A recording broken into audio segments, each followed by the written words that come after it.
They didn't just make winter riding expensive, they made it impossible for anyone who isn't rich. And the manufacturers are counting on you not doing the math to figure out how badly they screwed you. Here's the number that'll make your blood boil. In 1978, a brand new Arctic Cat Panther cost $1,100. Median household income that year was $15,800. That sled was 7% of annual income. 7%. Last year, a base model Ski-Doo MXZ Sport cost $10,499. Median household income is $70,300. That's 26.3% of annual income. Almost 4 times the financial burden. And before you think that's just inflation, hold on, because that's not even the part that destroyed everything. Meet Jake Thompson from Rhinelander, Wisconsin. Welder, makes $68,000 a year, 3 kids. He wanted to get his oldest son into riding, like his dad did for him back in the 90s. Started looking for a used sled in 2024. Something decent under $5,000. What he found is going to show you exactly how they killed this sport on purpose. And when you see what happened to the used market, you'll understand why working people can't ride anymore. But first, let me show you where all that money actually went. Because adjusted for inflation, that 1978 Arctic Cat should cost about $5,800 today. Maybe $6,000 if you account for better technology. Instead, the cheapest new sled costs $18,500. That's not inflation. That's not market forces. That's a 300% markup while your wages stayed completely flat. But here's what nobody talks about. Manufacturing costs didn't triple between 1985 and 2025. Materials got cheaper, automation reduced labor, supply chains became more efficient. Building a snowmobile in 2025 is actually less expensive in real terms than it was 40 years ago. So where did the money go? Profit margins. In 1985, the average dealer margin on a snowmobile was 18 to 22%. Manufacturers made another 12 to 15%. Total markup about 35%. Reasonable.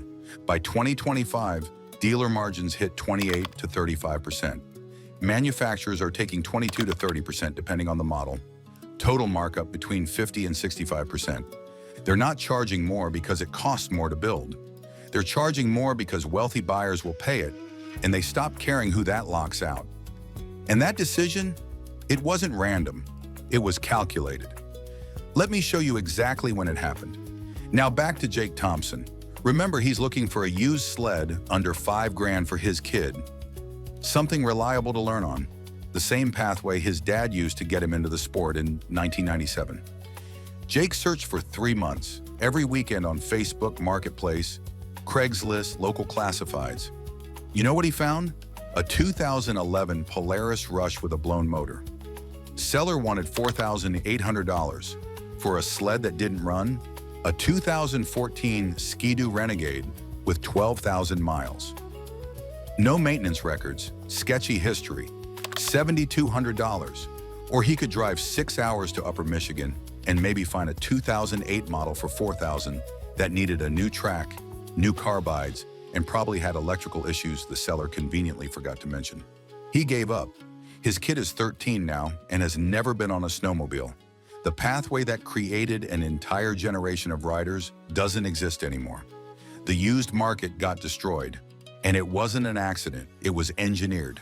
This is what actually happened. And the manufacturers are banking on you not connecting the dots. Let me take you back to 1985. The industry was recovering from the crash of the late 70s. Sales were stabilizing around 200,000 units annually.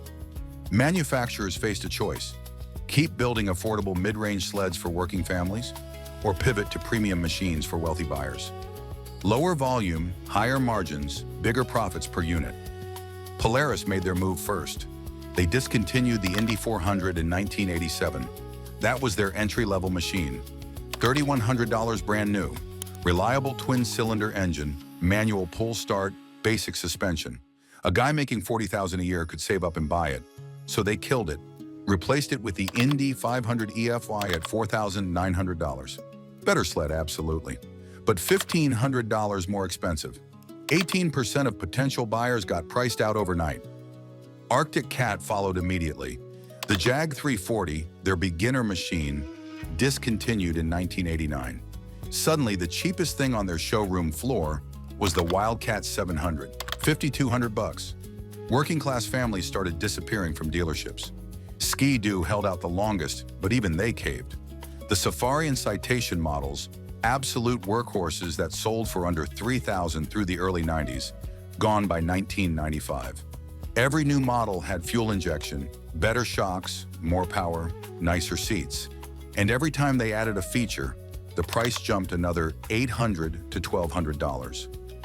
By 2005, basic snowmobiles didn't exist anymore. The entry door slammed shut. But here's where it gets really ugly. Let me show you the exact math that proves this wasn't economic necessity. This was a choice. 1985, median household income, $27,735. New Polaris Indy, $431. That's 11.2% of annual income.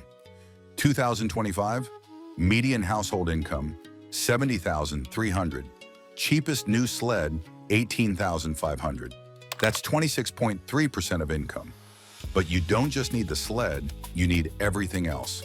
Here's the full breakdown for someone starting from zero in 2025. One entry-level sled, $18,500. Trailer to haul it, $3,500. Helmet, $400. Jacket, $350. Pants, $275. Boots, $200. Gloves, $120. Goggles, $80. Registration and trail passes, $450. Insurance, if you're over 30 with a clean record, $780 annually. Younger or any tickets on your record, $1,200. First year total cost, $26,130. That's 37% of median household income. 37% of everything you make in a year just to start riding. And every year after that, you're paying $1,500 to $2,000 in recurring costs. Maintenance, insurance, registration, fuel, gear replacement. Now compare that to 1985. Sled, $3,100. Trailer, $800. Gear for one person, $600 total. Registration, $150. Insurance, $200. First year cost, $5,850. That's 21% of median income. Annual recurring costs after that, about $650, 2.3% of income. So in 1985, you could get into snowmobiling for 1/5 of your annual income and maintain it for 2% per year. In 2025, it costs over 1/3 to start and nearly 3% annually just to keep going. The manufacturers didn't have to do this. They chose to do this because wealthy buyers are more profitable than working families ever were. And you know who's buying sleds now? Doctors, lawyers, corporate executives, guys who own 3 machines, keep them in climate-controlled garages, trailer them to Yellowstone once a year, and spend more on a single weekend trip than most families make in a month. Dentists buying matching his and hers Ski-Doo summits. They ride twice a season on perfectly groomed trails. Guys showing up at gas stations in $50,000 pickup trucks, pulling custom enclosed trailers with vinyl wraps, and graphics that cost more than your entire sled budget. Real estate developers with second homes in Aspen who treat snowmobiling like collecting watches. Investment bankers who fly into Jackson Hole, rent a guide, ride for 4 hours and fly home. That's who they build for now. Not you, not working families, not kids learning to ride on hand-me-downs. They build for people who see $20,000 as discretionary spending. And here's how I know this was a deliberate choice and not economic reality. Canada. Same manufacturers, same machines, same climate, same snow conditions. But Canada has higher per capita snowmobile sales than the United States. Significantly higher. Why? Because Canadian provinces subsidize rural dealerships so they don't close. They offer provincial financing programs for first-time buyers. Quebec has tax credits for families purchasing youth sleds. Ontario funds clubs that run rental and demo programs so people can try riding before they commit to buying. Canada kept the door open, we slammed it shut.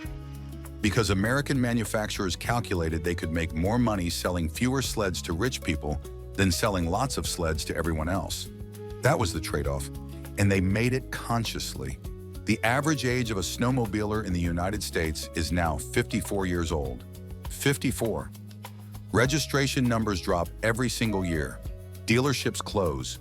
Trail clubs struggle to maintain infrastructure because there aren't enough riders paying dues. The entire sport is collapsing because the next generation cannot afford to enter. And manufacturers act confused. They run advertising campaigns showing young families riding together through winter wonderlands.